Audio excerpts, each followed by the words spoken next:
አስደንጋጭ የሆኑ የአብይ የፖለቲካ ጉዞን እንመለከታለን። በተለይ ኦፒዲዮ ውስጥ እንዴት እንደተነሳ ከኦፒዲዮ አባልነት እስከ አገር አፍራሽ መሪነት እንደወጣ እንዴት ነው የወጣው ወደ ላይ የሚለውን እንዳስሳለን። በአጠቃላይ አብይ ያደረጋቸው የማጭበርበር ታሪኮችን ነው የምንዳስሰው። ብዙ ነገር ነው እንግዲህ ዛሬ የምንመለከተው። በተለይ ኦፒዲዮ እንዴት አብይ አህመድን ወደ ላይ እንዳስወጣች እሱን ነው የምንመለከተው። እስከ መጨረሻ ድረስ ተከታተሉኝ እያልኩኝ ቻናሉን ሰብስክራይብ ያላደረጋችሁ ሰብስክራይብ አድርጉ። ኮሜንት፣ ላይክ፣ ሼር ማድረግ እንዳትረሱ። ቀጥታ እንግዲህ ወደ ያስኩት ነጥብ ልሂድ። የአብይ አህመድና የኦፒዲዮ ግንኙነት ወደኋላ መለስ ብለን ነው የምንቃኘው። ኦፊሻሊ አብይ የኦፒዲዮ ወይ ደግሞ የኦህዴድ አባል የሆነው 2002 ነው እንደ ኢትዮጵያ አቆጣጠር። አብይ አህመድ ደግሞ አለው የኦፒዲዮ አባል የሆነው 2002 ነው። ከዛ 2010 ላይ ጠቅላይ ሚኒስቴር ሆነ። ግራ ያጋባል አይደል? እንመልከታለን አንድ ባል። ከዛ በፊት አብይ የነበረው በ1983 ልክ ደርግ እንደወደቀ ጀስት ብሪፍ ባክግራውንዱን ለመስጠት የኦፒዲዮ ተብሎ ያኔ ህዋት ያደራጀው ሰራዊት ነበር። ማለት የሰራዊት አባል እንዲሆን የግቤ ክፍለ ጦር አባል ሆኖ ኩመራ የሚባል ስር የሆነ በቃ እንዲያግዝ መረጃዎችን ሰብስቦ አንዳንድ መልእክቶችን ተቀብሎ ለአለቃው እንዲያስተላልፍ ተመድቦ ወለጋ ውስጥ ነበር። እንግዲህ ያኔ የመከላከያ በኋላ አንድ ሲሆን የመከላከያ ሰራዊት አባል ሆኖ ወለጋ ውስጥ እንዲቆይ ተደረገ። ከዛ በኋላ ደግሞ እንግዲህ ያኔ እንግዲህ አስቡ መልእክት ተቀባይ ሆኖ ነው መከላከያ ውስጥ የነበረው። ያኔ ለአለቆቹ መልእክት ይቀበላል። ከዛ ውጭ ምንም ስራ አልነበረው። የአብይ ስራ መከላከያ ውስጥ አሁን በኋላ ወደ ሬዲዮ ኦፕሬተር ተቀየረ እንጂ ሬዲዮ ኦፕሬተርም ቢሆን አንድ ቦታ የሚቀመጥ መልእክትን ማስተላለፍ ብቻ ነው ስራው እንጂ ማዋጋት የሆነ እንቅስቃሴ ማድረግ እንደዛ አይደለም። የአብይ ስራ የስታፍ ስራ ነው። እህል የሚያበስሉ የመከላከያ ሰራዊት አባላት አሉ። የፐርሶኔል ስራ የሚሰሩ አሉ። ይሄ በቃ ሎጂስቲክስ ስራ የሚሰሩ እና አብይ የሚሰሩት አንድ ቦታ ቁጭ ብሎ ከቤት የማይወጡ አቅማቸውም ደካማ የሆኑ ሰዎች ናቸው ወደዛ አካባቢ የሚመደቡት። በዛ ደረጃ ነው እንግዲህ አብይ በስታፍ ደረጃ ብዙ መከላከያ ሰራዊት ውስጥ ቆየ። ብዙም የኦፒዲዮ ግንኙነት አልነበረም። የእሱ አካል ብቃትም ስላልነበረው እዛ በስታፍነት እንዲቆይ ተደረገ። በባድሜ ጦርነት ደግሞ ሬዲዮ ኦፕሬተር ሆኖ ወደ ላይ ሄደ ወደ ሰሜን ኢትዮጵያ። ከዛ በኋላ ሰሜን ኢትዮጵያ ያው ከተስፋዬ ጋር ተስፋዬ እያለው ዛሬ ጀነራል ተብሎ የአብይ በጣም ትልቁ ጀነራል ተብሎ ተስፋዬ እያለው ከሱ ጋር ሬዲዮ ኦፕሬተር ሆኖ ያው መልእክትን ነው የሚቀበሉት። ስራቸው ይሄ ነው። ያንን ሲሰሩ ነበር። በኋላ ጦርነቱ የባድሜ ሽራሮ ኢትዮ ኤርትራ ጦርነቱ ሲያበቃ ተወልደ የሚባል የመከላከያ ኢንተለጀንስ ውስጥ የነበረ ሰው አሁን ትግራይ ነው ያለ መሰለኝ። ተወልደን ለምነው ወደ አዲስ አበባ መልሰኝ እባክህ ብሎ አብይ ከኢትዮ ኤርትራ ጦርነት በኋላ እግሩ ላይ ወድቆ አይ ስራ አልጨረስክም፣ እዛው እንድትቆይ ነው የተባለው ሲባል አይ አልችልም ብለው ተወልደ ለምኖ ነው ወደ አዲስ አበባ የተመለሰው አብይ። ከዛ አዲስ አበባም ተመልሶ መከላከያ ውስጥ የመልእክት የሚቀበሉ ሬዲዮ አካባቢ እንዲቆይ ተደረገ። ከዛ በኋላ ወደ ደቡብ አፍሪካ ሄዶ አንድ ኮርስ ምናምን ተማረ። ከዛ በኋላ ተመልሰው ወደ አዲስ አበባ መጣ። እንግዲህ ወደ አዲስ አበባ ከመጣ በኋላ ምንድነው የሆነው? አሁንም ወደ ድርጅት አልሄድም። በደንብ ያዙልኝ። ወደ አዲስ አበባ ከተመለሰ በኋላ ከተክለ ብርሃን ጋር ሳንቲም የሚባለው ተክለ ብርሃን የኢንሳ መስራቹ ማለት ነው። ከሱ ጋር ሆኖ ከሱ ስር ሆኖ ኢንሳ ውስጥ እንዲመደብ ተደረገ። እሱም ሳሞራን ሎቢ አድርጎ በጣም ለምነው ሳሞራን በጣም በቃ ጥሩ ስራ ሰራለው። በተለይ ደግሞ ያኔ ኢሳት የሚባል ቴሌቪዥን ስለሚያስቸግር ኢሳትን እኮ ጃም ማድረግ እንችላለን ቀላል ነው ምናምን ብሎ ወከባ አድርጎ ለምን እኛ ሬዲዮ ላይ ስለምንሰራ ኢሳት ቴሌቪዥን ስለሚያስቸግረን እሱን ለምንድን ነው እንትን የምናደርግ እንችላለን ብሎ ለሳሞራ ተናገረ። ሳሞራም አይ ኢሳትን ትችላላችሁ አዎ በቃ ብሎ አብይን ወስዶ መለስ ጋር አብይ ተወሰደ። እስቲ ሞክሩ እንግዲህ ኢንሳ የሚባል ነገር ከተቋቋመ በኋላ እስቲ ኢሳት ምናምን የውጭ ሀገር እንትኖችን ጃም የሚያደርጉ ተባለ። በኋላ ለካ ማፊያ ነው እሱ። አብይ ኢሳትን ጃም አደርጋለሁ ብሎ ቃል ገባ። ብዙም አልቻለበትም። ብዙም ስላልቻለ በመሃል ምንድነው የሆነው? እንግዲህ ኢንሳ ተመሰረተ። ኢንሳ ውስጥ ዛ ሙድ መያዝ ጀመረ አብይ። ምንድነው የሆነው? ሳንቲም ትምህርት ለመማር ውጭ ሀገር ሄደ። ተክለ ብርሃን ማለት ነው። ተክለ ብርሃን ውጭ ሀገር ትምህርት ለመማር በሄደበት ሰዓት አብይ እንደ አክቲንግ ዳይሬክተር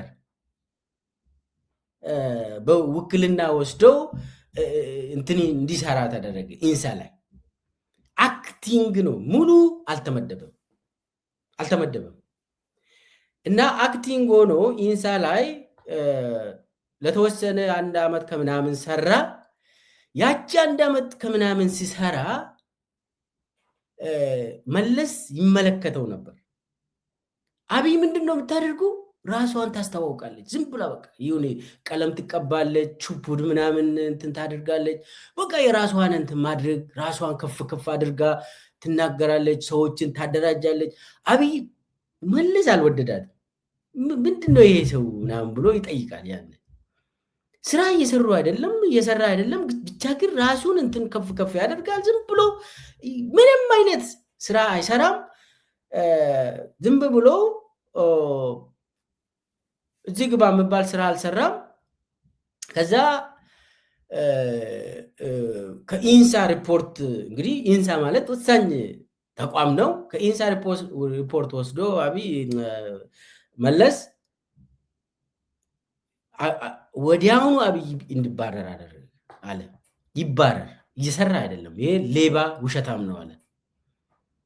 ሌባ ውሸታም ነው፣ እሱም ማየት አልፈልግም አለ።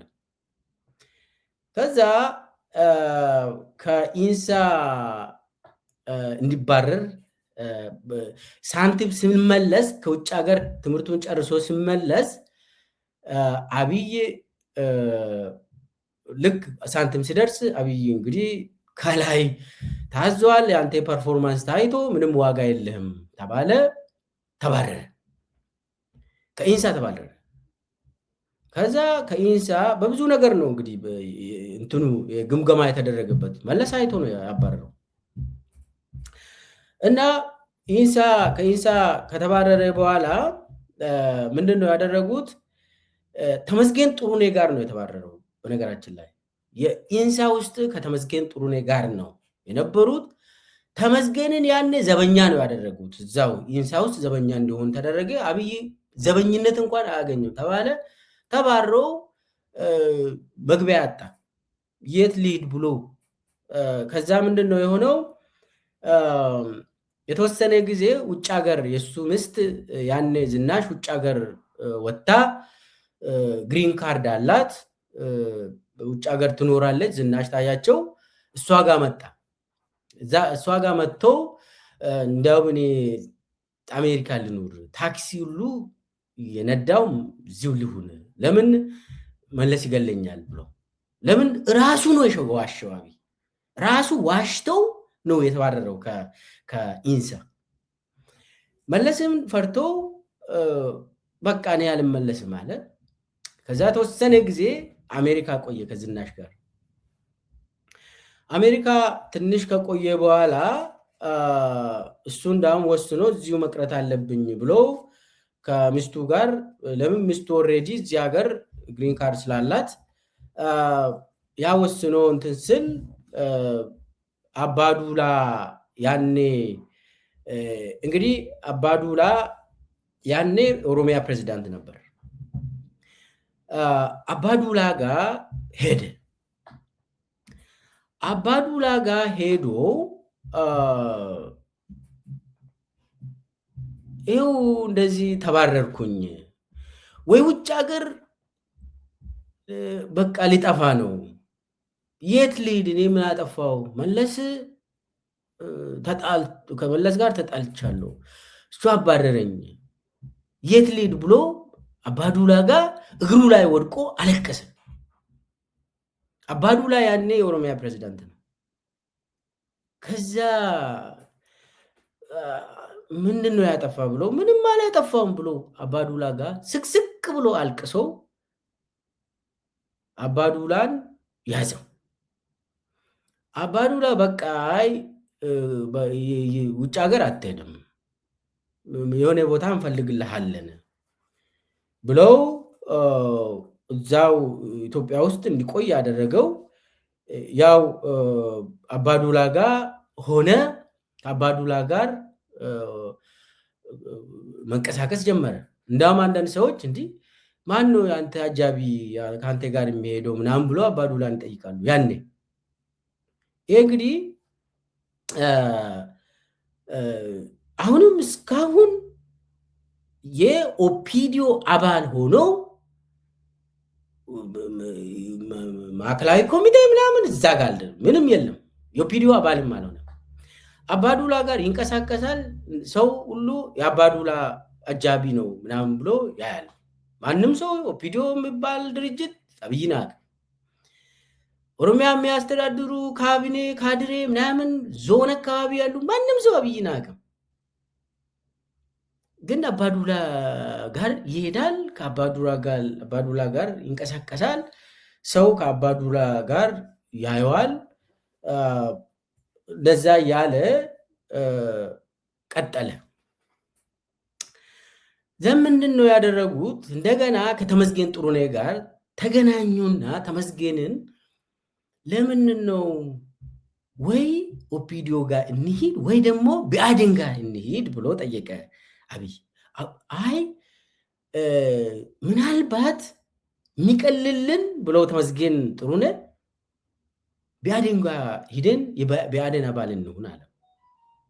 እስከዛ ድረስ እንግዲህ ተመስገንም አብይም የብአዴን አባል አልሆኑ። ይህ እንግዲህ 97 ምርጫ ካለፈ በኋላ ነው። 2002 ምርጫ አልደረሰም። የ97ቱ ምርጫና 2002ቱ ምርጫ መካከል ነው አሁን የሁሉም የሆነው። ተመስገን ጥሩነህ እና አብይ አህመድ የት ነው የሚሄዱት? አዲሱ ለገሴ ጋር ሄዱ። መጀመሪያ አዲሱ ለገሴ ጋር ሲሄዱ ብአዴን አባል መሆን እንፈልጋለን አሉ። ተመስገን ጥሩነህና አዲሱ አብይ አህመድ። አዲሱ ለገሴ ችግር የለውም መሆን ትችላላችሁ አለ። ግን ከበረከት ጋር እንነጋገር አለ። ከዛ በረከት ጠርተው ሁለቱንም አነጋገሩ። ለምንድን ነው ወደዚህ የመጣችሁት ስሉ ከዚህም በፊት መከላከያ ውስጥ ገባን። ከኢንሳ ደግሞ ትንሽ ገለል እንትን ብለናል። በአደን ውስጥ መግባት እንችላለን ወይ ብሎ ጠየቁ። ከዛ አንተ ኦኬ ተመስገን ጥሩነህ እንኳን ጎጃሜ አካባቢ ነው ጎጃም ነው ምናምን፣ አንተስ ምንድን ያለው አብይን? አይ እኔ እኮ በእናቴ አማራ ነኝ እናም እኔ በአደን መሆን ይችላለሁ አለ። በረከት አዜኩ ከአባዱላ ጋር አይደለ እንደ ብዙ ጊዜ የሚያይ ከአባዱላ ጋር ነው በየጊዜ አለው እሱ አካባቢ። ለምን ምን አባዱላን አትጠይቅ? ማለት ለአንተ ቅርብ የሚሆነው ኦፒዲዮ ነው እንጂ በአደን አይደለም አለ በረከት ብሎ አባረረው። አይኔ ምን ስንት ሰዎች እኮ በአደን ውስጥ እኮ አባቱ ኦሮሞ እናቱ ምናምን እንደዚህ አይነት ይበዛሉ በአደን ውስጥ፣ ስለዚህ እኔ እገባለሁ ብዬ ነው የመጣሁት ብሎ አብይ ለበረከት እንደዛ ስል ኧረ እባክህ ሂድ ከዚህ ብሎ በረከት አባረረው። ከዛ ይሄንን እንደተባረረው ሂዶ ለአባዱላ ተናገረው። በቃ እኔ መውደቂያ ያጣው እዛም ሂጄ ጠይቄ እምቢ አሉኝ። በቃ እኔ ምንድን ነው የሚያደርገው? በቃ ችግር የለውም እኛ ጋር ትሆናለህ አይዞህ ብሎ አባዱላ ይይዟል። በዛ መሃል ነው እንግዲህ ተመስገን በአደን ተቀላቀለ። አብይ በረከት ላይ ቂም ያዘው ማለት ነው። ያነ በብአዴን በኩል እንዳልገባ ከለከለኝ ብሎ መጨረሻ ላይ መጥቶ ጠቅላይ ሚኒስቴር ሲሆን አብይ አህመድ የመጀመሪያ እርምጃው በረከትን ማሰር ነው የሚሆነው። ቂሙን ይበቀላል። አብይ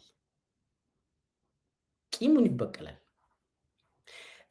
ከዛ ወደ እሱ እንመለስና እንግዲህ አባዱላ ቃል ገብቶለታል። ምንም ችግር የለውም ወደ ኦፒዲዮ ትቀላቀላለህ ምናምን ብሎ እንደዛው ሆኖ ቀጠሉና ወደ 2002 ምርጫ አካባቢ እንትን እንዲሆን አደረገ አባዱላ።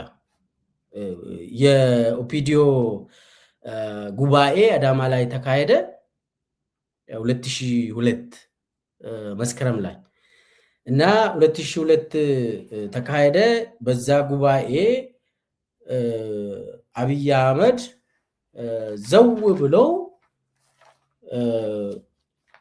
ብሎ ማዕከላዊ ኮሚቴ ሆነ ፍሮም ኖዌር እና ምንም ሳይባል በሩጫ መጥቶ አዳማ ጉባኤ ላይ 2002 ማዕከላዊ ኮሚቴ ኦፒዲዮ ሆነ። ያኔ አባዱላ የኦሮሚያ ፕሬዚዳንት ወደ መጨረሻ አካባቢ ነው። ከዛ በምርጫም ፓርላማ ገባ።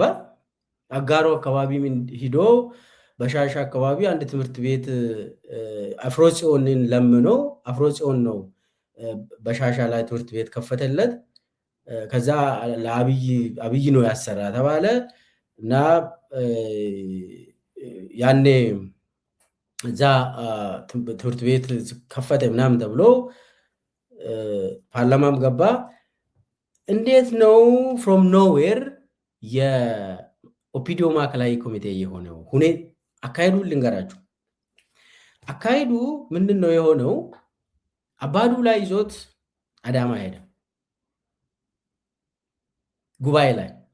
ጉባኤ ላይ ለመሳተፍ አንደኛ ኦፒዲዮ ሆነ የኦፒዲዮ መታወቂያ ካርድ ያስፈልጋል። አባል ሆነ መዋጮ መክፈል አለብህ። ያ ታሪክ ወደ ኋላ ተመልሶ ይታይልሃል። ከዛ በቃ ቀንደኛ ኦፒዲዮ ምናምን ተብሎ በጣም ፐርፎርም ያደረጉ ኦፒዲዮ ውስጥ ብዙ ጊዜ ያገለግሉ ተብሎ ይገመገማል። ያ ታይቶ ከሴል የኦፒዲዮ ሴል አለ። ከዛ መሰረታዊ ድርጅት አለ። ከመሰረታዊ ድርጅቶች ከመሰረታዊ ይሄ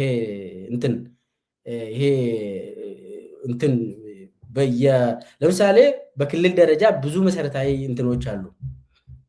ታች ስትወርድ ደግሞ ሴሎች አሉ። በዞን ደረጃ ወይ የምትመጣ ጉባኤ ላይ ለመካፈል ወይ ከክልል ተመርጠ ነው የምትመጣ ወይ ደግሞ ከዞኖች ተመርጠ ነው የምትመጣ። አብይ ያኔ ተባሮ የትም አይደለም ብቻ የአባዱላ ጋር ይሄዳል፣ ይንቀሳቀሳል፣ አጃቢ ሆኖ ቀረበ። ከዛ በግል ደረጃ መጣ በግል። ከዛ ሙስጠፋ አባስመል የሚባል ያኔ የጅማ ዞን አስተዳደር ነበር፣ ኦፒዲዮ ውስጥ ነበር።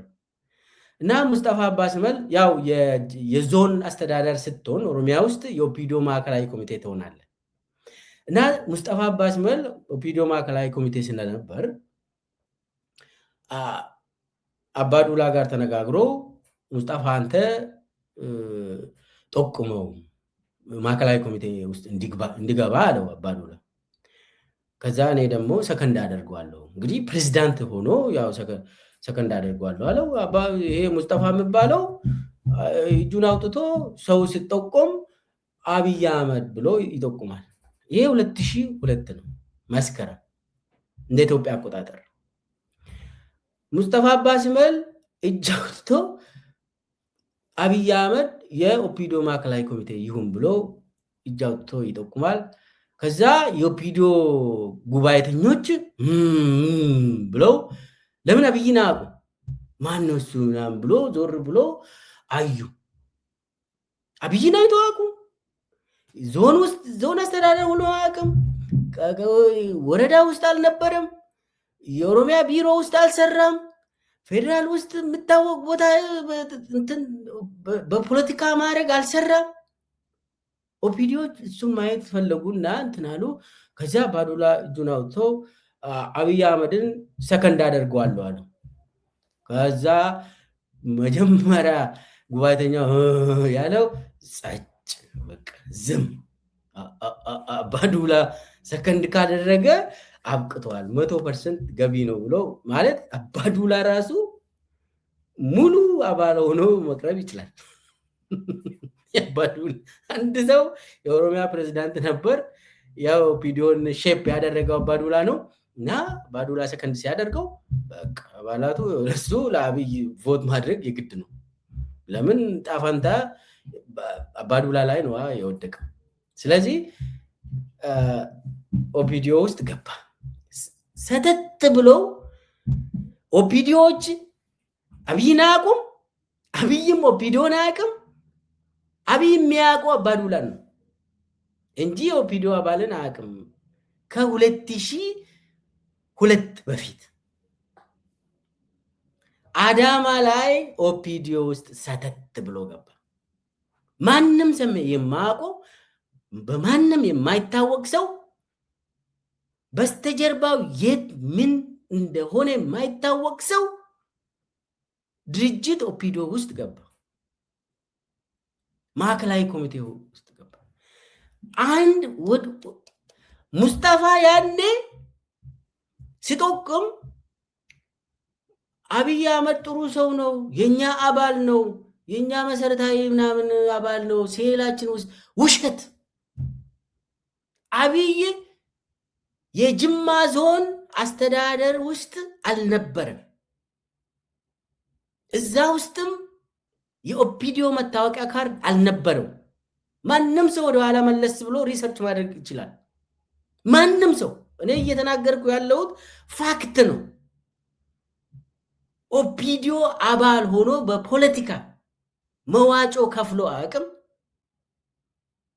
የአባልነት መታወቂያ ካርድ አልወሰደም። በማንም አይታወቅም። በጉባኤተኞቹም ተመርጦ በፕሮሰስ ድርጅታዊ ጉባኤ ላይ ለመሳተፍ ሂደቱን እንግዲህ የምታውቁት ድርጅት ውስጥ የተካፈላችሁ ሰዎች ታውቃላችሁ። ሲሪየስ ነው። በተለይ ደግሞ ኢህአዴግ ውስጥ እኔ አንድ ተርም እዛ ውስጥ ነበርኩኝ። ከታች እየተመረጥክ ትሄዳለህ ጉባኤተኛ ሆነ ለመሄድ። ከዛ እዛ ላይ ለመመረጥ ደግሞ ሲሪየስሊ በማዕከላዊ ኮሚቴ ሰዎች መታወቅ አለብን። ውሳኔው ከላይ ነው የሚሆነው እና በቃ ሰተት ብሎ ነው በአባዱላ መጥተው ኦፒዲዮ ውስጥ የተጣለው። ከዛ ምንድነው የሆነው? በአንዴ ገባ፣ ማዕከላዊ ኮሚቴ ገባ፣ የፓርላማ አባል ሆነ። በዚህ ደረጃ ቀጠለና በአንድ ጊዜ ወደ ላይ ወጣ። ያኔ ኦልሬዲ ተባርሮ ስለነበር መለስ ዜናዊ ደግሞ አይኑን ማየት አልፈልግም ብሏል። ይህ ውሸታም የሆነ ሰውዬ ፌዴራል መንግስት ውስጥ መመደብ አይችልም ብሏል መለስ። ስለዚህ እዛው ኦፒዲዮ ውስጥ እንዲቆይ በኦፒዲዮ ስም ደግሞ ፓርላማ ገባ። ከዛ ምንድን ነው የሚሆነው? የሆነ ቦታ ስራ እንዲመደብ ሎቢ መደረግ ተጀመረ። ዘንድ ምንድን ነው የሆነው? በአለማየሁ አቶምሳ ያው አባዱላ መለስ ዜናዊ እና አባዱላም ተጣሉ። መለስ አባዱላ እንዲነሳ ፈለገ። አባዱላ እንግዲህ አስቡ፣ አባዱላ ፕሮቴክሽን ሰጠው ለአብይ። በሌላ እንትንም አባዱላ እና መለስ ዜናዊ አልተግባቡም። አባዱላ ከኦሮሚያ እንዲነሳ ተፈለገ። ያኔ መለስ የሚፈልገው ሙክታርን ነው። ሙክታር ከድርን ይፈልጋል።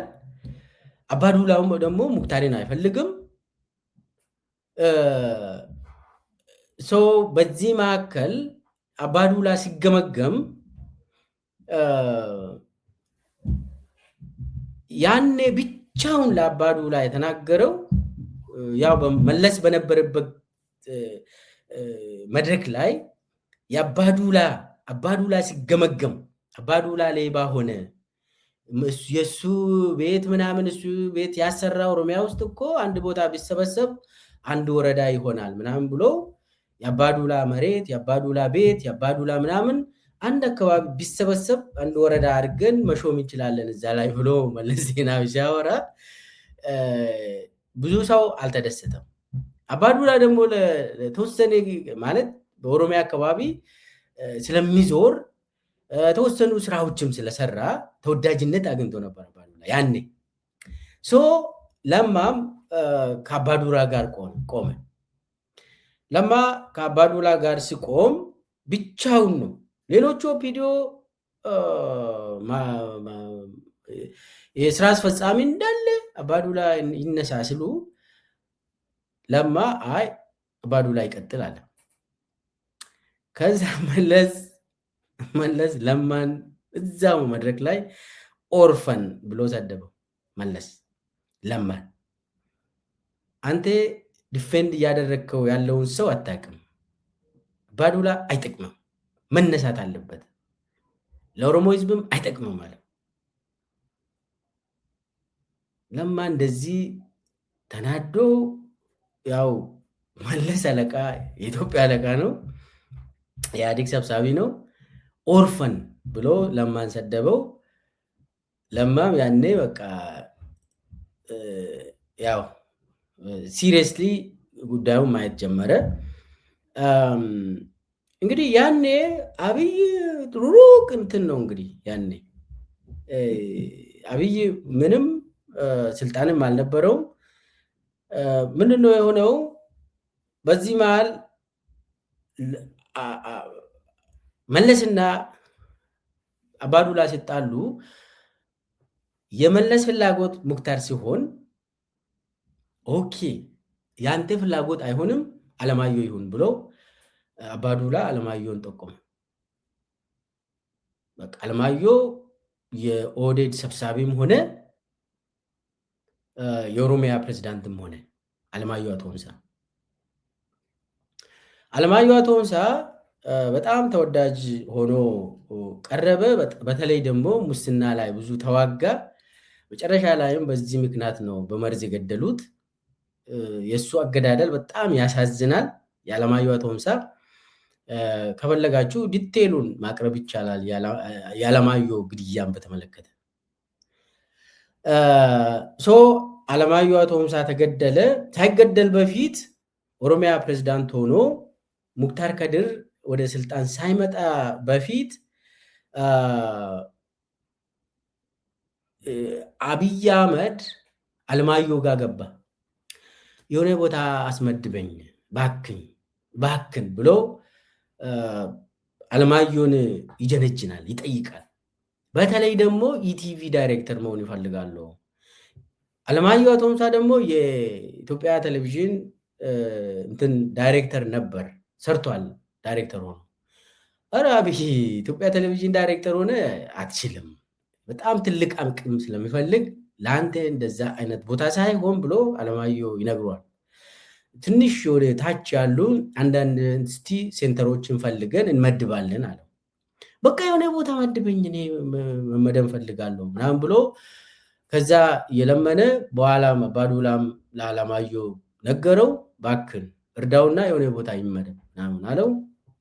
እዛ ደሚቱ አምቢሳ ያኔ የሳይንስና ቴክኖሎጂ ሚኒስቴር ነበረች። ደሚቱ ስር አንድ ዳይሬክተር ቄራ አካባቢ የነበረው ሳይንስ ቴክኖሎጂ ኢንፎርሜሽን ሴንተር የሚባል አለ። ያቺ ስቲክ ትባላለች። ሳይንስ ቴክኖሎጂ ኢንፎርሜሽን ሴንተር ስቲክ የሚባለው ዳይሬክተር ሆኖ ቄራ ውስጥ የሆነ ትንሽ እንትን ነገር ወደ ሳር ቤት ወደዛ ስትሄዱ ቄራ ትንሽዬ እንትን ውስጥ ተመደበ። ተጠሪነቱ ለደሚቱ ነው፣ ለሳይንስ እና ቴክኖሎጂ ሚኒስቴር ነው። ለምንም ያቺን ያገዘው አለማየሁ ነው። በቃ ለምን ነው አብይ ሁልጊዜ ይለምናል፣ ይሾማል፣ ይለምናል፣ ይሾማል፣ ይለምናል፣ የሆነ ቦታ ይገባል። በልመና ነው እንጂ በሙያ እንትን ብሎ አይደለም። በነገራችን ላይ ሌተናል ኮሎኔል እንኳን የሆነው ኢንሳ ውስጥ ትንሽ ከሰራ በኋላ ሳሞራ ጋር ተገናኙ።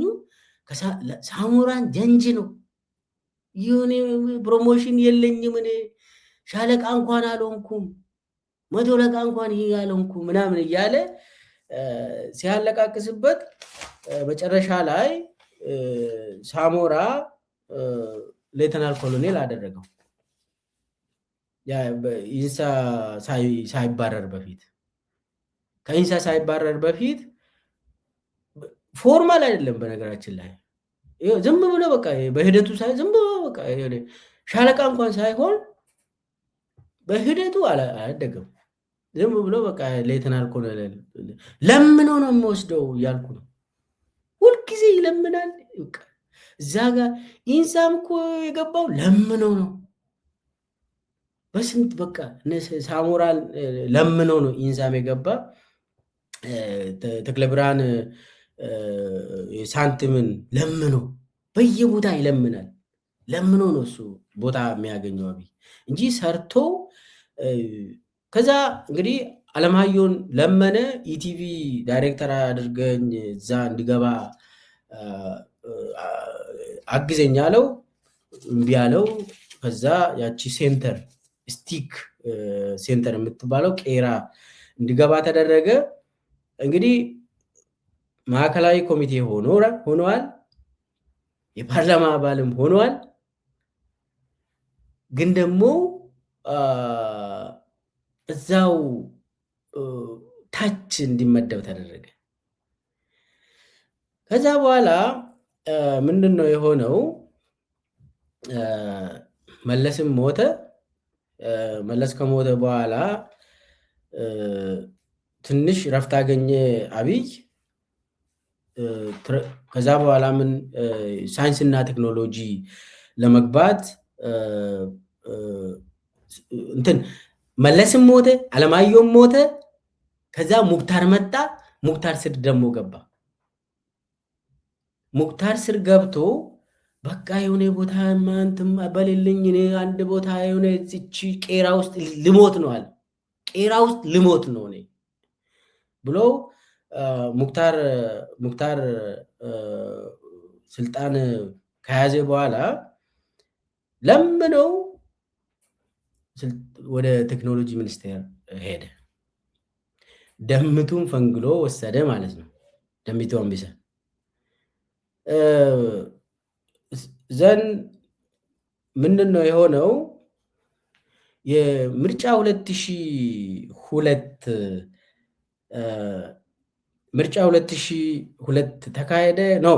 ምርጫ 2010 ነው 10 ሳይሆን 2002 በኋላ 2007 ነው አይደል? አዎ ምርጫ 2007 ተካሄደ። ምርጫ 2007 ሲካሄድ መስከረም ላይ ሙክታር ከድር ኦሮሚያ ላይ መንግስት መሰረተ፣ አዲስ መንግስት ተብሎ ያኔ 99.9 ምናምን ነገር 99.6 ያሸነፉበት ማለት ነው ኢህአዴጎች። ያኔ ስራ አስፈጻሚ አድርጎ ሙክታር ከድር የኦፒዲዮ ስራ አስፈጻሚ አድርጎ ሾመ። ለመጀመሪያ ጊዜ አብይ አህመድ 2007 ነው የኦፒዲዮ ስራ አስፈጻሚ የሆነው በኢትዮጵያ አቆጣጠር 2007 ወደ መጨረሻ እንግዲህ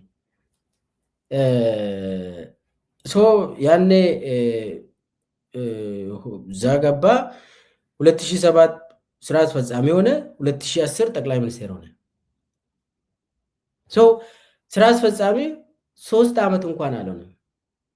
ሙሉ 3 ዓመት አልሆነም።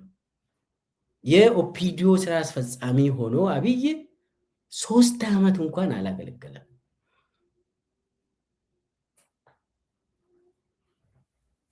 አጭር እድሜ 1 ተርም ብቻ ነው ያገለግለው አብይ። ስራ አስፈጻሚ ሆኖ ኦሮሚያ ላይ 1 ተርም ብቻ ነው ያገለግለው። ስለዚህ አብይ ኦፒዲዮንም አቅም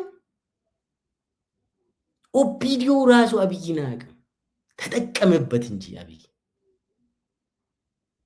ከላይ ገብቶ በአባዱላ እና በተለያዩ ሰዎች በቃ ይለምንና ይገባል፣ ይለምንና ይገባል፣ ይመለምንና የሆነ ቦታ ይገባል። ከዛ ስራ አስፈጻሚ ሆነ፣ ሳይንስና ቴክኖሎጂ ሚኒስቴር ሆነ። አሁንም ሳይንስና ቴክኖሎጂ ሚኒስቴር ሲገባ ግምገማ ተደረገበት። ግምገማው ተደረገ፣ ስራ እየሰራ አይደለም ተባለ። እሱ አሁንም ችፑድ ይሰራል እና የሆነ ቀለም ይቀባና ያሳምርና ፎቶ ይነሳል፣ ከዛ ሰውን ያደራጃል።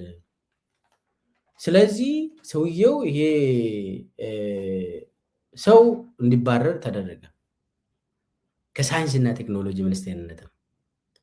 ከሳይንስና ቴክኖሎጂ ሚኒስቴርነት ሲባረር ተጠንቶ ነው ታይቶ ነው የተባረረው። ምንም መስራት ስላቃተ ነው። ይሄ ሰውዬ ምንም በቃ ስርዓት የሚባል አይገነባም፣ ምንም ለውጥ አያመጣም፣ ሰው ሊባረር ይገባል ተብሎ በስራ አስፈጻሚ ደረጃ ተጠንቶ ነው እሱ የተባረረው። በነገራችን ላይ የእሱን ስራ የገመገሙት 3 ስራ አስፈጻሚዎች ነበሩ፣ የኢህአዴግ ስራ አስፈጻሚዎች ነበሩ። 3ቱም በትግራይ ጦርነት ጊዜ ነው የተገደሉት። አብይን ከሳይንስና ቴክኖሎጂ እንዲባረሩ ያደረጉ 3ቱም የኢህአዴግ ስራ አስፈጻሚ አባላት በትግራይ ጦርነት ጊዜ በእጅ ከተያዙ በኋላ ከነነፍሳቸው ተይዞ መታሰር ይችሉ ነበር። ነገር ግን ከተማረኩ በኋላ ለአብይ ተነገራቸው። ስዩም መስፍን ተማረከ፣ አባይ ፀሐዬም ተማረከ፣ አስመላሽም ተማረከ ተብሎ ለአብይ ሲነገር አይ እነሱን እዛው ጨርሱ ነው ያላቸው። እዛው ጨርሱ ነው ያላቸው። ታስሮ ወደ አዲስ አበባ መወሰድ የሚችሉ ሰዎች ሽማግሌዎች ናቸው። ምንም ሲጀመር ሲተኩሱም አይደለም ከቤት ነው የተያዙት። ምንም ብዙም ተጽዕኖ ፈጣሪም አይደሉም። በውጊያ ጊዜ ብታሰሩ ምንም እንዳውም ትምህርት ነው የሚወሰደው ከነሱ ቢታሰሩና በፍርድ ቤት ደረጃ ችግራቸው ታይቶ ቢፈረድባቸው ትምህርት ነው የሚሆነው እንጂ ለአብይ ራሱ ይጠቅም ነበረው። እዛው ጨርሳቸው ብለው ያው ያኔ እነሱ ቢሮ ማሳመር ብቻ ነው አንተ ስራ፣ የችፑድ ሰርተ በቀል ቀለም ምናምን መቀባት ነው፣ ስርዓትን እየገነባ አይደለም፣ ይሁን ትላለ፣ ዝም ብለ ሰው እንዲያደንቅ ነው የምትፈልገው። አሁን አብይን እያደረገ ያለውን ነው እነሱ ያኔ የነገሩት።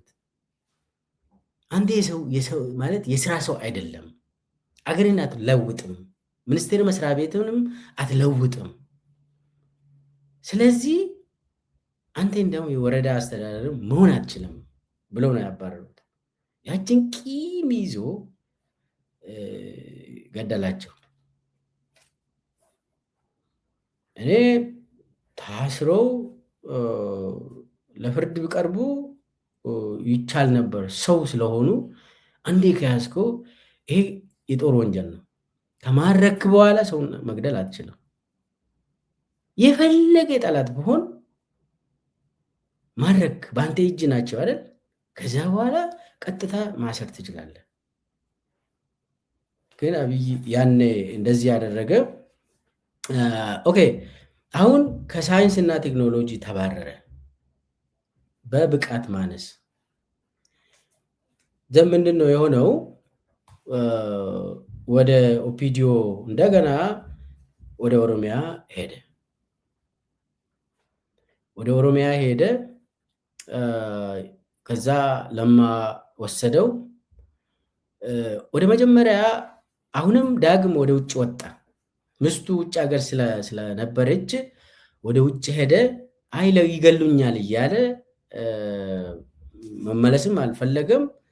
አሁንም ነለማ አይ ተመለስ ወንድማችን፣ ምንም አትሆንም፣ አብረን እንታገላለን፣ የህዋት የበላይነት ያበቃል፣ በዚህ ሂደት ነው እንጂ እንደዚህ የሸሸ ምናምን አይሆንም ብሎ ወርቅነህ ገበየሁና ለማ መገርሳ አብይ እንዲመለስ አደረጉ። ከዛ እንዲመለስ አደረጉ። ቀጥታ እሱ ሲመለስ ደግሞ የሚገርም ነገር ወርቅነህና ለማ ጋር አልሄደም። ቀጥታ ጌታቸው አሰፋ ጋር አበባ ይዞ ብሔራዊ ደህንነት አበባ ይዞ ገባ።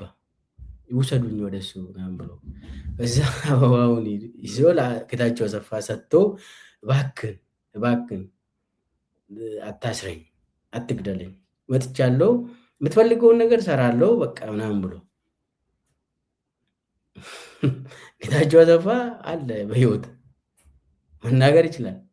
ብዙ መረጃዎችን ሰብስቦ ቁጭ ብሏል። እና ተመለሰ። ሲመለስ ለማ የኦሮሚያ ከተማ ልማትና ቤቶች ቢሮ ኃላፊ አድርጎ ሾሙ። ከዛ ፕሮቴክሽን አገኘ። ወዲያውኑ አክቲቭ እንዲሆን ተደረገ። ኦሮሚያ ውስጥ እንዲገባ ተደረገ። የኦሮሚያ ካድሬ ጋር እንዲነጋገር እንዲተዋወቅ አደረጉ። ይህ እንግዲህ ከማስተር ፕላኑ ወደ መጨረሻ ላይ እየደረሰ ነው ሲሾም። ከዛ እሱ ምንድን ነው ያደረገው? አብይ አሁንም የኦሮሚያ ከተማ ልማትና ቤቶች ቢሮ ኃላፊ ሆኖ ሲመደብ አብይ ምንድን ነው ያደረገው? አንደኛ ለማ እኮ ከኦሮሚያ ካድሬ ጋር እንዲተዋወቅ አደረገው። ከኦሮሚያ ካድሬ ጋር ተዋውቀው ስራ እንዲለምድ ኦሮሚያን ራሱ እንዲለምድ ነው መጀመሪያ የታሰበው። አብይ ግን ወዲያውኑ ምንድን ነው ያደረገው? ሽመልስን ስጠኛ አለው ለማን። ሽመልስን መድብልኝ፣ ወርቁ ጋቸና አሁን የአርቲፊሻል ኢንተለጀንስ ጠቅላይ ሚኒስቴር ጽሕፈት ቤት ውስጥ ወርቁን ስጠኛ አለው። ሌሎችም እና ሀብታሙ ምናምን ሰዎችን ስጠኝ ብለው ውሰደው፣ የፈለግከውን ሰው በምክትል የኦሮሚያ ከተማ ልማትና ቢሮ ምክትል ብሎ አብይ የጠየቀውን ለማ ሰጠው። ዋና አንተ ስራ ሰውን ልመድ፣ አካባቢውንም መልመድ አለብህ፣ ካድሬውንም መልመድ አለብህ ምናምን ብሎ ለቀቅ ነው ያደረገው በነገራችን ላይ። ከዛ ምንድነው ያደረገው? ከካድሬዎቹ ጋር ደግሞ እንድንላመድ ብሎ ከተሞች ሙሉ በሙሉ ኦሮሚያ ውስጥ ያሉ ከተሞች ለአብይ ሪፖርት እንዲያደርጉ አደረገ። አዲስ መዋቅር ፈጥሮ ስራ አንተ ብቻ በቃ ከንቲቦቹ ቀጥታ ለማን ሳይሆን አብይን እንዲያገኙ አደረገ። አብይ ምንድን ነው የሚያደርገው? ስራ የሚሰራው እኔ ነኝ። ለማ ስራ የለውም እኮ ሪፖርት የምታደርጉት ይኸው ለእኔ ነው አይደለ? አዎ። ስለዚህ ፕሬዚዳንቱ እኔ ነኝ ይላል እኮ አብይ። ለማ ዝም ብዬ ነው እሱ እዛ ላይ ምናምን እኔ ነኝ የሚሰራለት። ስለዚህ ለማ ጋር የምትሄዱበት ምንም ምክንያት የለም፣ ዋናው እኔ ጋር ነው የምትመጡት እያለ ሰው ለማ ጋር እንዳይሄድ፣ ለማ ጋር የሄዱ ደግሞ እንዲቀጡ ሁሉ አደረገ እና ለማ ላይ ማደራጀት ያኔ ነው የጀመረው አብይ። እና ሽመልስን ይዞ ኦሮሚያ ከተሞችን በራሱ ስር እና ለማ ዞኖችን ነው የሚያስተዳድረው። በቃ እንደዚህ ያደረገ ማለት ነው። ለማ ያንም ጥሩ ስራ እየሰራ ነው ብሎ ይገመግማል አብይ። በጣም ከተሞችን ይዟል በቃ ምናምን ብሎ፣ ግን አጌንስት ለማ እንደሚያደራጅ ምንም አልገባው። ቲም ለማ የሚባለው ውስጥ ለማ አይደለም ቲም አብይ ነው ምናምን ብሎ ያቅራራል አብይ። ብዙ ሰዎችን ፎቶ ያውቃል። እቺ እንግዲህ አብይ የኦሮሚያ ከተማ ልማትና ቤቶች ቢሮ ኃላፊ በነበረበት ጊዜ እነ ሽመልስን ማሳደግ የጀመረበት ጊዜ ለማንም ከስራ ውጭ የማድረግ እንቅስቃሴ የጀመረበት ሰዓት ነው። ለማ ግን አላወቅበትም። ያኔ አንድ ማስታውሰው እንግዲህ እኔም ወደ ኦሮሚያ መስተዳደር መጥቻለሁ 2017 እንደ አውሮፓ አቆጣጠር። ኦሮሚያ ስቴት ዩኒቨርሲቲ ላይ ሲመደብ እኔ የማውቀው ሽመልስ አብዲሳ የአብይ አህመድን መጽሐፍ መሸጥ ጀመረ። ይሄ የአብይ መጽሐፍ የሚባለው በነገራችን ላይ አብይ አይደለም የሚጽፏቸውን የፈለጋችሁበት ቀን ሙሉ በሙሉ አደራጅቼ አቀርባለሁ። አሁን ያኔ እርካብና መንበር እና ከድር ሰተት የሚባል ሁለት መጽሐፎች አብይ ጻፈ ተብሎ ጸሐፊው ድር አዝ ይላል። ያው በምህጻረ ቃል የልጆቹ ስምና የዝናሽ የያዘው ድር አዝ ብለው ይሰይማል የጸሐፊው ስም። የአብቹ የአለቃችን ምናምን መጽሐፍ ነው ብሎ መንገድ ላይ ቆሞ ሽመልስ መጽሐፍ የአብይን መጽሐፍ ይሸጣል። ከዛ አንድ ጊዜ እኔን ኃይሉ አዱኛ አሁን የኦሮሚያ ኮሚኒኬሽን ቢሮ ነበረው፣ ከበደ ደሲሳ ሚኒስቴር ኮሚኒኬሽን ሚኒስቴር ውስጥ ያለው ሌላ ሰውም ነበር። አራት ሆነን የሽመልስ ቢሮ ገባን። ሽመልስ ቢሮ ስንገባ ቢሮውን አጸድተዋል አብይ። በጣም ደስ ይላል። ቢሮ ስንገባ የከተማ ልማትና ቤቶች ቢሮ በነበረበት ጊዜ ሽመልስ አብዲሳ ምክትሉ ነው። ይህ አያችሁ አይደል አብይ የሚያደርገው ቤቱን ቢሮ አሳምሮ። ይህንን ሰው አስብ ውስጥ ይህ ሰው ከኦሮሞ ነው የተወለዳለን። አስብ ውስጥ እንዲህ አይነት ሰው ከኦሮሞ ይመጣል ብላችሁ ታስባላችሁ ይላል ሽመልስ ነው እንደዛ ነው። እኔ እንደ አብይ ምናምን ብሎ ስብከት ኧረ እንዴ ቤተክርስቲያን ገባን እንዴ ምናምን እያልኩ ስብከት አብቹ የጻፈው መጽሐፍ ይኸው እንትን ድርአዝ ምናምን እርካብና መንበር ከድር ሰተቴ ምናምን ብሎ እናንተ መሸጥ አለባችሁ ይዛችሁ ሂዱ ምናምን ብሎ መጽሐፍ አሸከመን። ኧረ ምንድን ነው እየሆነ ያለው? ለማታ ሌሊት ነው ያኔ የጠራን።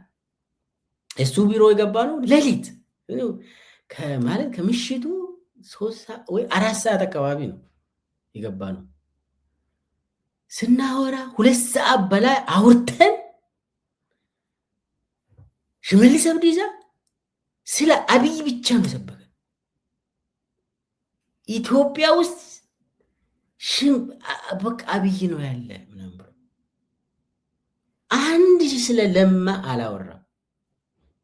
ከዛ ስንወጣ አሁን ኃይሉ አዱኛና ከቤ ያው ብልጽግና ናቸው። ስንወጣ አላማረንም። ይሄ ሽመልስ እያደረገ ያለው በጣም አደገኛ ነው ብለን ተስማማንና ይሄ እሱ ያሸከመን መጽሐፍ መጀመሪያ እስቲ እናንብበው ከዛ በኋላ ኮሜንት እናደርጋለን ብለን ስናነበው ወርስት ቡክስ ተብሎ የሚጠሩ ናቸው። ከድር ሰተቴ ዝም ብሎ አንድ የጅማ ሰው ምናምን እሱንም ሌላ ሰው ነው የጻፈው። እርካብና መንበር በጣም ዘግናኝ መጽሐፍ ነው። የአብይ ፖለቲካ ፕሮግራሙ ነው። ያንን ካነበብን በኋላ መጽሐፉን እንደማንሸጥ ወሰን። ምን ለማለት ነው? ሽሜ ያኔ የአብይ ደቀ መዛሙርት ሆኖ ኦልሬዲ ተመድበው ስራ ጀምሯል። አስቡት። ከዛ ቀጥሎ ነው እንግዲህ የኦሮሚያ የኦፒዲዮ ጽህፈት ቤት ኃላፊ ሆኖ አብይ ስልጣኑ ከፍ ተደርጎ ተመደበ። ይሄ ሁሉ ሲደረግ ለማ ነው እንግዲህ አሁንም ፕሮሞት የሚያደርገው።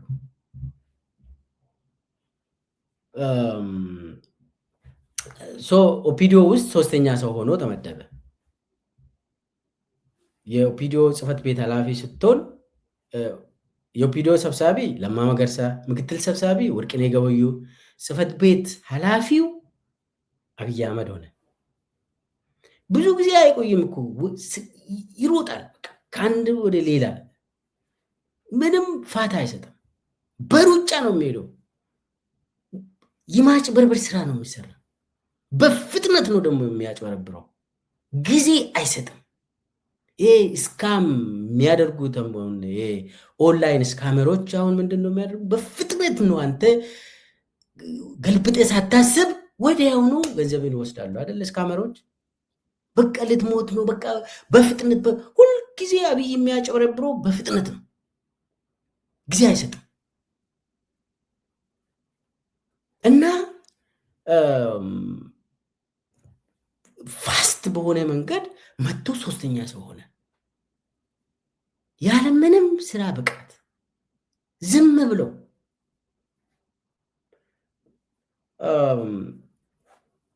ከዛ የኦሮሚያ የኦፒዲዮ ጽህፈት ቤት ኃላፊ ሆኖ ስመደብ አሁንም የበለጠ ለማን ከለማ ስልጣን የመውሰድ ስራ ነው የሰራ እንጂ እዚህ ግባ የሚባል ነገር አልሰራም። አሁንም ለማ አላወቀም። የኛ ሰው ነው በቃ አብሬን ነው የምንሰራ ይላል ለማ። እንደዛ እያለ ቀጠለ። የኦሮሚያ ውስጥ ደግሞ አመፁ ቀጥሏል። ለማ ሚዲያ ላይ ወጥቶ አመፁ እንዲቀጣጠል ያዛል። የኦሮሚያ ፖሊሶች ወጣት ላይ እንዳትተኩሱ፣ ወጣቱ የሚጠይቀው ትክክል ነው፣ ትክክለኛ የፍትህ ጥያቄ ነው፣ በሰላማዊ መንገድ ጥያቄዎቻቸውን ያቅርቡ፣ የኦሮሚያ ፖሊስም ከወጣቱ ጋር ቆሙ ብሎ ለማ መገርሳ ከፌዴራሉ መንግስት ጋር ሲጋፈጥ፣ አንዳንዴ አብይ ወጥተው እኮ ወጣቱን ይሰድባል በቴሌቪዥን ወጥቶ። ለምን እሱ አሁንም ፍራቻው እንትኑ ፕሮቴስቱ ከኛ እጅ ከወጣ እኔም ስልጣኔን አጣለሁ ምናምን እታሰራለሁ፣ ፍራቻው በቃ ያኔ እንደምታስታውሱት ኮማንድ ፖስት ስታዘዝ ኮማንድ ፖስቱ ስመጣ አብይ ፈርቶ ነበር። በቴሌቪዥን ኦሮሚያ ቴሌቪዥን ላይ ወጥቶ ወጣቱ ከዚህ በኋላ መንቀሳቀስ አይችልም ምናምን ምናምን እያለ ወጣቱ ላይ ስዝት ነበር። ለማ ግን ወጥቶ አሁንም ወጣቱ በሰላማዊ መንገድ ጥያቄውን መጠየቅ ይችላል፣ ይቀጥልበት ብሎ ለማ ያዛል። ኦሮሚያ ፖሊስም የህዝብን ሰላም ነው እንጂ የሚጠብቁት ወጣት ላይ አንድ እጅ ጥይት እንዳትተኩሱ ብለው ያዛል። እንግዲህ ለማ ምንድን ነው የሆነው? የሙክታር ከድር ተቃራኒ ሆነ። በሙክታር ከድር ጊዜ በጣም ወጣቱ ተጨፈጨፈ። ዛሬ ሙክታር ከድር የአብይ አምባሳደር በሳውዲ አረቢያ ነው። ሳውዲ አረቢያ ላይ ተመድቦ የአብይ አምባሳደር ነው ሙክታር ከድር። ያኔ የኦሮሚያ ፕሬዚዳንት ሆኖ ኦሮሚያ አካባቢ ዜጎችን ሲያስጨፈጭፍ የነበረው ሰው ማለት ነው። በነገራችን ላይ የሙክታር ከድርና የአብይ አህመድ ግንኙነትም ሁልጊዜ ጤናማ አልነበረም። በሙክታር ጊዜ ነው ስራ አስፈጻሚ ውስጥ የገባ አብይ። ቴክኖሎጂ ሳይንስና ቴክኖሎጂ ሚኒስቴርም የሆነው በሙክታር ጊዜ ነው። ሙክታር ሬኮመንድ ሲያደርግ ደብረ ጽዮንም ያንን አፕሩቭ አደረገለት። በነገራችን ላይ ደብረ ጽዮን አብይ ወደ ፌዴራል ሚኒስቴርነት እንዲመለስ አግዞታል። ደብረ ጽዮን እና ግን ሙክታር ከድር ስመታ ምንድን ነው ያደረገው? ወደ አሁኑ የሙክታር ደጋፊ ነበረ አብይ። ግን ደግሞ ሙክታር ስመታ ቀጥታ ጸረ ሙክታር ሆነ አብይ ቀጥታ። ለምን? አዲሱ ኃይል ሲነሳ ከነሱ ጋር ለመነሳት ብለው ሙክታርን ተቃወመ። ግን ደግሞ በድብቅ ሄዶ ሙክታርን አንጥልህም ችግር የለውም ምናምን ብሎ አስቴር ማሞም እዛ በድብቅ ከነሱ ጋር ያወራል። ግን ደግሞ ከአዲሱ ኃይል ከነ ወርቅነህ ገበየሁ ከነ ለማ መገርሳ ጋር ደግሞ ሂዶ ሙክታር ምናምን ይጠፋል፣ መጥፋት አለበት፣ አስቴር ምናምን መጥፋት አለባቸው ምናምን ይላል።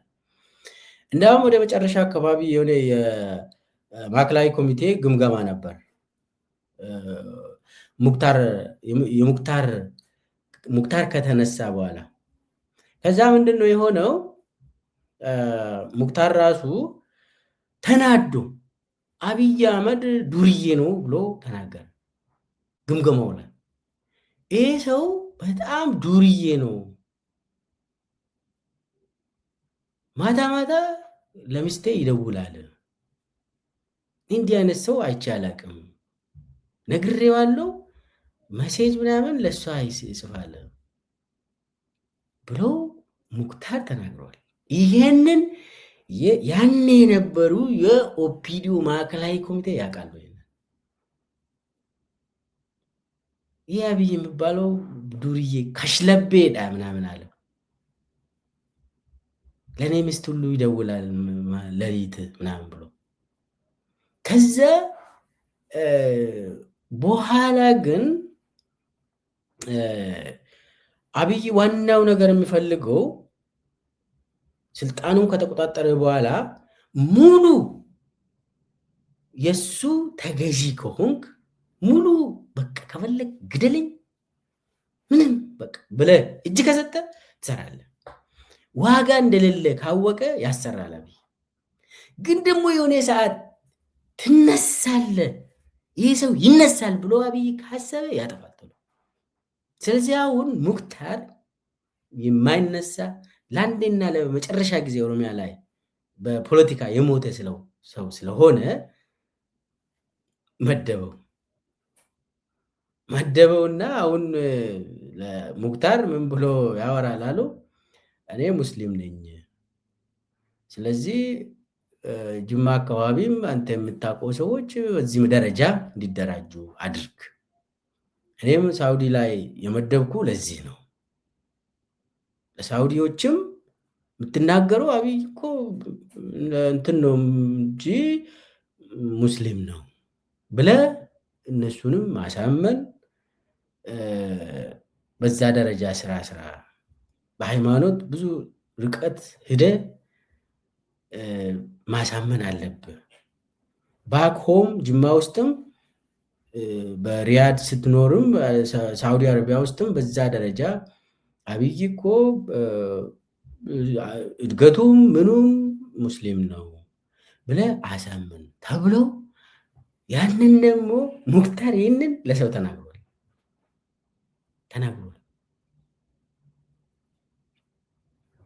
ሰው አብይ መልሶ ሙክታርን የመደበበት ዋናው እንትን ስልጣን ከዚህ በኋላ የማይነሳ ስለሆነ አሁን ምንድን ነው ዋናው ነገር ቀጥታ የኦፒዲዮ ጽህፈት ቤት ኃላፊ ሆኖ ተመደበ። ከዛ ምንድን ነው የሆነው? ለውጥ የሚባል ነገር ያስፈልጋል ተብሎ በኢህአዴግም በብአዴንም በተለይ ደግሞ ገዱም ስለገፉበት፣ በተለይ ገዱና ለማ ስለገፉበት አብይ አሁንም ኢትዮጵያዊ ሆኖ ቀረበ። ደህና ኢትዮጵያዊ ሆኖ አጭበርባሪ፣ አሁንም በሌላ መልክ ደግሞ ለማጭበርበር። እዚህ ላይም አብይ የተጫወተው ለማንና አባዱላን በማጣላት ነው። ይህንን ሁሉ የሰራ ድራማ። የዚህ ተንኮል ባለቤት ደግሞ አብይ ብቻ ሳይሆን ግርማ ብሩ የሚባል አንድ በሽተኛ አለ ቤተመንግስት ውስጥ። ግርማ ብሩ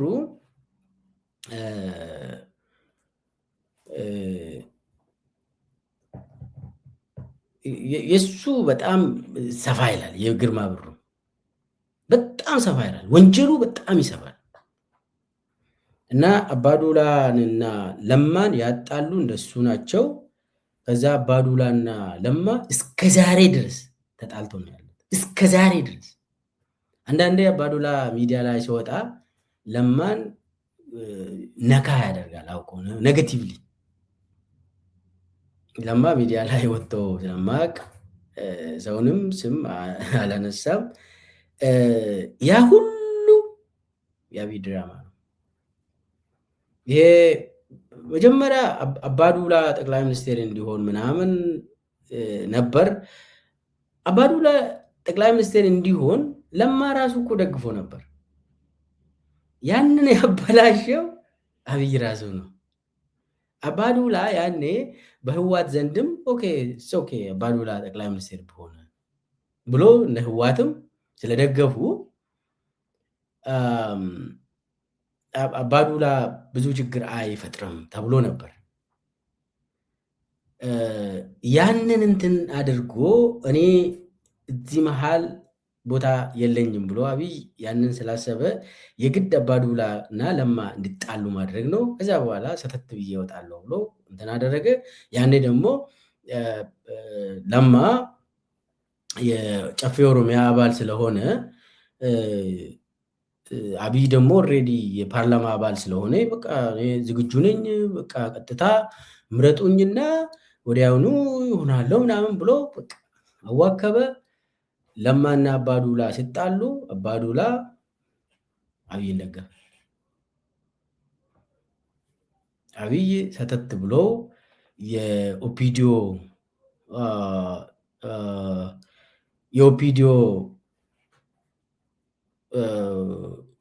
ቼርማን ሆኖ ተመረጠ። አብይ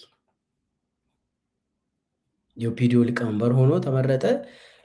በነገራችን ላይ ኦፒዲዮ ሊቀመንበር የሆነው አብይ የካቲት 2010 ነው። መጋቢት ውስጥ ደግሞ ኢህአዴግና የኢህአዴግ ሊቀመንበር ሆነ፣ የኢትዮጵያ ጠቅላይ ሚኒስትር ሆነ። እንትኑ ቦታውን ወሰደ። ከኦሮሚያ ቦታው የኦፒዲዮን ቦታውን ወሰደ፣ ተረከበ። በአንድ ወር ውስጥ አንድ ወር ሳይሞላ ደግሞ የኢህአዴግን ሊቀመንበርነት ወሰደ፣ ኢትዮጵያ ጠቅላይ ሚኒስትር ሆነ። በፍጥነት ነው ሁሉም ነገር የሆነው። በፍጥነት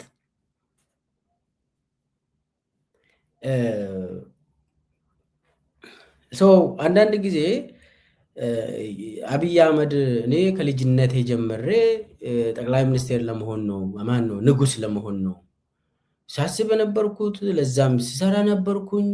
እኔ ከእንቅልፌ ስነቃም ስተኛም ምናምንም ጠቅላይ ሚኒስቴር ነኝ እንደዚህ ይላል።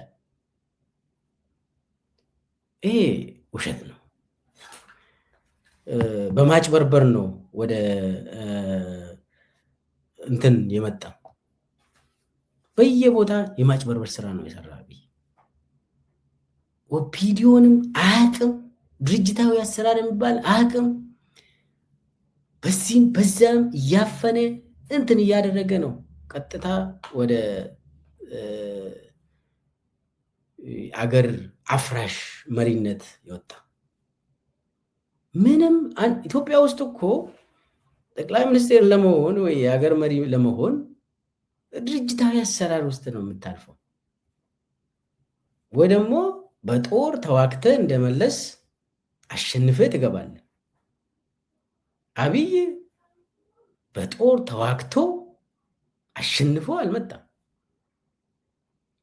በድርጅት ውስጥ ምንም የድርጅት አባል ሳይሆን ምንም የኦፒዲዮ መታወቂያ እንኳን ሳይወስድ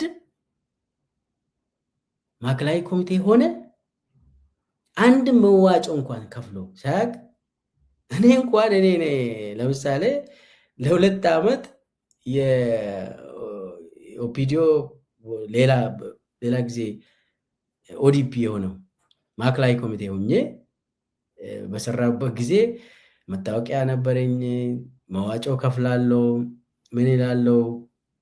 ያው ለ2 ዓመት አብይ ዘው ብላ ነው ምንም ባክግራውንድ እንኳን እንትን ሳይባል ገባ። ከዛ በኋላ ኦፒዲዮን አፈረሰ፣ ኢህአዴግን አፈረሰ፣ ኢትዮጵያንም ኦልሞስት አፈረሰ፣ አገርን አፈረሰ። በአሁኑ ሰዓት አይ ድንበር አለን ምናምን፣ አዎ ድንበርማ አለን፣ ድንበር አለን። አንዳንድ ቦታ ድንበሮችም ተሰጥቷል፣ ለሱዳን ተሰጥቷል። በየቦታ ብዙ ድንበሮች ተጥሷል። እሱ እንዳለ ሆኖ ግን በሀገር ውስጥ ዜጎችን ጨፍጭፎ አገር አልባ አድርጎናል። ስንት ሚሊዮን ህዝብ ነው ያለቀው በአብይ ጊዜ? በትግራይ ጦርነት ስንት ሚሊዮን፣ በሚሊዮን የሚቆጠር ነው። ሚሊዮን እንደ 1 ሚሊዮን ወደ 1 ሚሊዮን አካባቢ በዓለም አቀፍ የተረጋገጠ ቁጥር ነው። አማራ ክልልስ ስንት ሚሊዮን ነው የጨረሰው አብይ? ኦሮሚያ ክልልስ ስንት ሚሊዮን ነው የጨረሰው አብይ?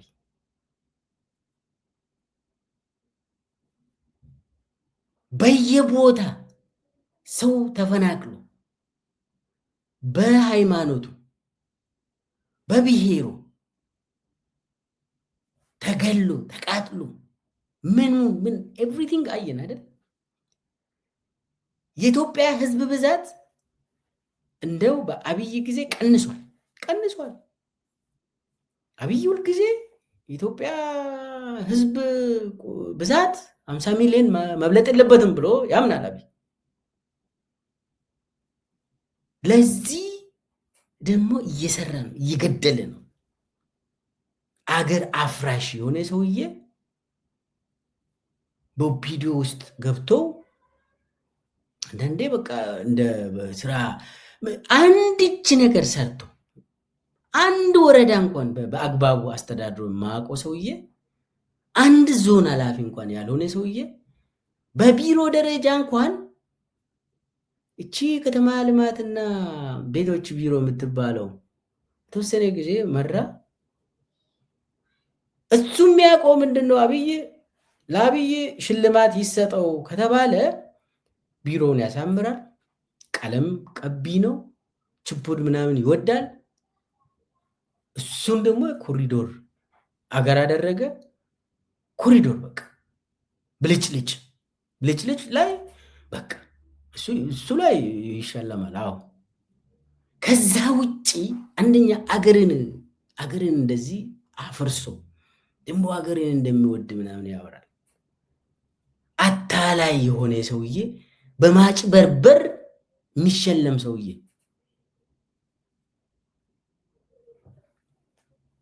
እና የሚሸለመው በማጭበርበር ነው አብይ፣ በማታለል ነው አብይ፣ በጭካኔ ነው የሚሸለመው።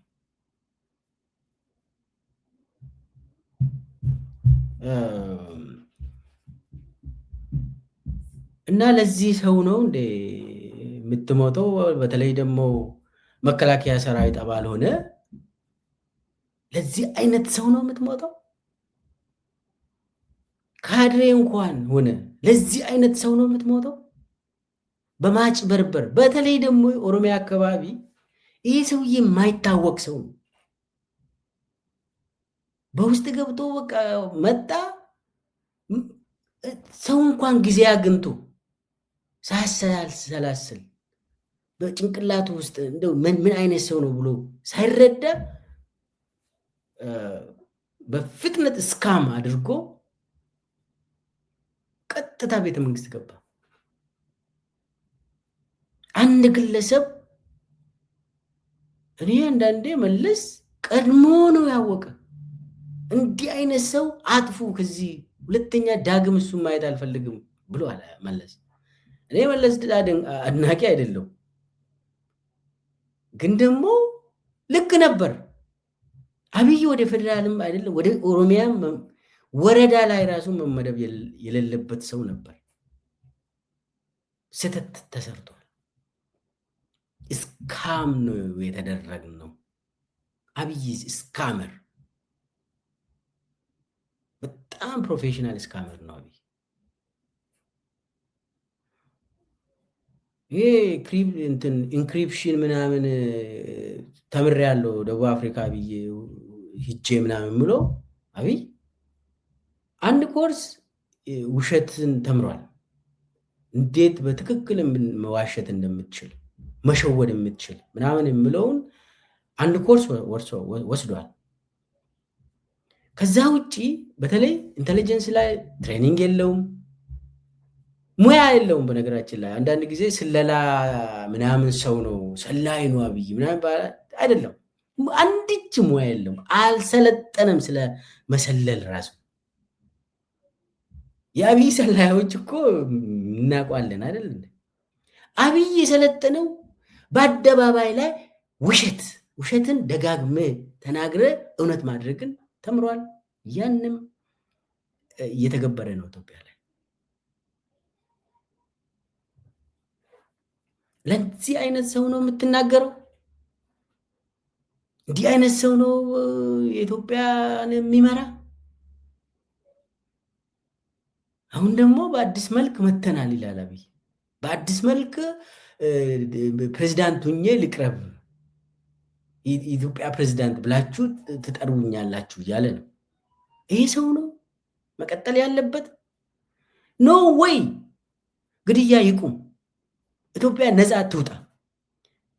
የኢትዮጵያ ዕጣ ፈንታ ምን አይነት የፖለቲካ ስርዓት እንደሚያስፈልጋት የሚወስነው አብይ ሳይሆን የኢትዮጵያ ልጆች ናቸው የሚወስኑ። ፋኖ፣ የኦሮሞ ነፃነት ሰራዊት፣ ቲዲኤፍ፣ የኢትዮጵያ ምሁራን ይወስናሉ፣ አንድ ላይ ይወስናሉ። ነፃ ኢትዮጵያ ነፃ ከወጣች በኋላ ከዚህ ገዳይ፣ ከዚህ ውሸታም፣ ከዚህ አጭበርባሪ ሰው ነፃ ከወጣች በኋላ ኢትዮጵያ የሚያስፈልጋትን ህገ መንግስት ይሁን የኢኮኖሚ ስርዓት ይሁን እንዴት አብረን መኖር እንዳለብን እኛው ኢትዮጵያውያን ነን። በሰላም ጊዜ የምንወስነው፣ በሰላም ጊዜ። በጦርነት ጊዜ ገዳዩ ሰውዬ ህገ መንግስትን አይጽፍልህም። አንተን ገለው ይሄው ህገ መንግስትን ጻፍኩልህ፣ እኔ ንጉስ ነኝ፣ እኔ ፕሬዝዳንት ነኝ ልል አይገባም። ንቆሃል። አንተ የአጭበርባሪ ሰውዬ ንቆሃል። የኢትዮጵያ ህዝብን ንቋል አብይ። እሱ ማን ነውና ነው እኛን የምንቀው? ልንንገረው ይገባል። ይህ አጭበርባሪ በውሸት መጣ።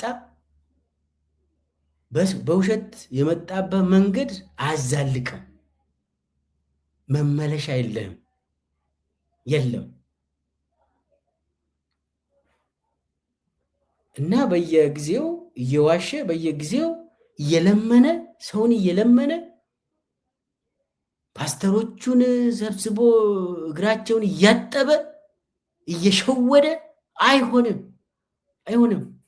ይህ ሰውዬ ጸረ ኢትዮጵያ ነው፣ ጸረ ሕዝብ የሆነ ሰውዬ ሊወገድ ይገባል። ከስልጣን ለሕግ ሊቅረብ ይገባል። ይህ ሰው አሁን ያው በኦፒዲዮ በኩል ነው የመጣ። ኦፒዲዮ ስህተት ሰርተዋል። ኦፒዲዮን ደግሞ የፈጠረው ህዋት ራሱ ነው። ስለዚህ የጋራ ስህተት ነው። ሁላችንም ተሳስተናል። በዚህ ይህንን ገዳይ ሰውዬ ወደ ላይ በማምጣት ሁሉም ሰው ተሳስተዋል። በተለይ ደግሞ ኦፒዲዮ ተሳስተዋል። ህዋት ራሱ ተሳስተዋል። ይሄ ኦፒዲዮ የሚባል ፍጡር በመፈጠሩ ራሱ። ስለዚህ እንዲህ አይነት ጸረ ኢትዮጵያን እየበተነ ነው። አሁን እሱ ይዞ የመጣው በጣም አደገኛ የሆነ ፕሮፖዛል ይዞ ቀርቧል። ያ ደግሞ የጎንዮሽ ግጭትን የሚያፋፍም ነው። የአብይ ፕሮጀክት ነው። አብይ በተለይ ህዝቦችን ማጋጨት ስራ ይፈልጋል። አሁን እሱ አዲስ አበባ ላይ ንጉሠ ነገሥት ከሆነ በቂው ነው። ሱሉልታ ላይ ምን ሆነ? አማራ ክልል እንደዚህ ሆነ። እዛ ቢጨራረሱ ደስታ ነው፣ የአብይ ደስታ ነው። ትግራይ በዚህ በረሃብና በእንትን ቢያልቁ ደስተኛ ነው አብይ። ኦሮሞ እርስ በርስ ቢጨራረስ አብይ ደስተኛ ነው። እሱዎች ያችን ቤተ መንግስትና ኮሪደር አካባቢ ፎቶ እየተነሳ መግለጫ እየሰጠ እንደ በሻር አልአሳድ የከተማ ፕሬዚዳንት ሆኖ መቀጠል ይፈልጋል። የአዳነች ቦታ ተረክቦ። ኢትዮጵያ ግን ከዛ ትሰማለች። ኢትዮጵያ ማለት ሁሉም ማለት ነው። አብይ እንደሆነ አታላይ ዱርዬ አታላይ ነው። አሁን የተወሰነ ፋኖን ለመያዝ የሞከረ ነው። ከተወሰኑ የኦላንም ሰው የጀነጀኑ ነው። ቲዲኤፍንም እንዲከፋፈል ትግራይ ደግሞ እንዲዳከም እያደረጉ ነው። ትግራይ በዚህ አይቀጥልም እጅ ይሰጣሉ የሚል ድምዳሜ ያላቸው። ስታተስኮ በዚህ ከቀጠለ በዚህ ሂደት ሌላው ክልሎችም ጋምቤላ፣ ቤንሻንጉል ጉሙዝ፣ ደቡብ፣ ሶማሌ፣ አፋር አደጋ ነው። ይሄ ከቀጠለ እንትኑ አገር ሙሉ በሙሉ እናጣለን። ሙሉ በሙሉ ይላችሁ አብይ ስልጣኔን ካጣው ኢትዮጵያም የለችም ብሎ ያምናል። ያንን መጠበቅ የለብንም። ስልጣን ወይ ሞት ነው አብይ እንጂ አገር የሚባል ትጠፋለች ብሏል። እኔን ከደገፋችሁን ደግፉን፣ ካልደገፋችሁን ትጠፋላችሁ ነው የአብይ አቋም። ይሄ ሰውዬ የኦሮሞ ጠላት ነው። ይሄ ሰውዬ የአማራ ጠላት ነው። ይሄ ሰውዬ የትግራዊ ጠላት ነው። ይሄ ሰውዬ የሁሉም ኢትዮጵያውያን የዜጎች ጠላት ነው። ቁጥር አንድ የምንፈልገው ሰላም ነው። ከሰላም በኋላ ኢትዮጵያ ውስጥ የማይፈቱ ነገር የለም። ጭቅጭቅ ካለን የማንግባባባቸው ጉዳዮች ካሉ ወልቃይት ይሁን ምን ይሁን ሰላም ስታገኝ ትፈታለህ። አብይ የሆነ ነገር ወስዶ ለአንተ ከሰጠ ከሌላ እጅ አውጥቶ ይሄው ያንተ ነው በቃ አንተ ራስህ እዛ ላይ ተዋግተህ የራስህ አድርግ ካደረገ ካለ ያ አደገኛ ነው። ምንድነው የአንተ ጥያቄ እኮ አጠቃላይ ነፃነት ነው እንጂ የወረዳ ጥያቄ ወይ ደግሞ የቀበሌ ጥያቄ የለህም። አብይ ግን ግጭቶቹን ወደ ታች ዲሰንትራላይዝ እያደረገ ነው፣ የእርስ በርስ እንዲሆን። ለምን ስልጣኑን ገፍቶ ማስተዳደር ይፈልጋል አብይ። የአብይ ታሪክ ሙሉ በሙሉ የአብይ ፖለቲካ ሙያው ሙሉ በሙሉ የማጭበርበር ሙያ ነው። ሙሉ በሙሉ ይለምናል፣ የሆነ ቦታ ይደርሳል፣ ያጭበረብራል፣ ይለምናል። እንደዛ ነው። በየፌርማታው ይለምንና ያጭበረብራል፣ ይለምንና ያጭበረብራል። ሁልጊዜ በየቀኑ ደግሞ ያጭበረብራል፣ ይለምናል፣ ይለምንና ከዛ ሌላ ማጭበርበር ጉዳይ ይመጣል። በዚህ ሂደት ነው ኢትዮጵያን እያፈረሰ ያለው አብይ።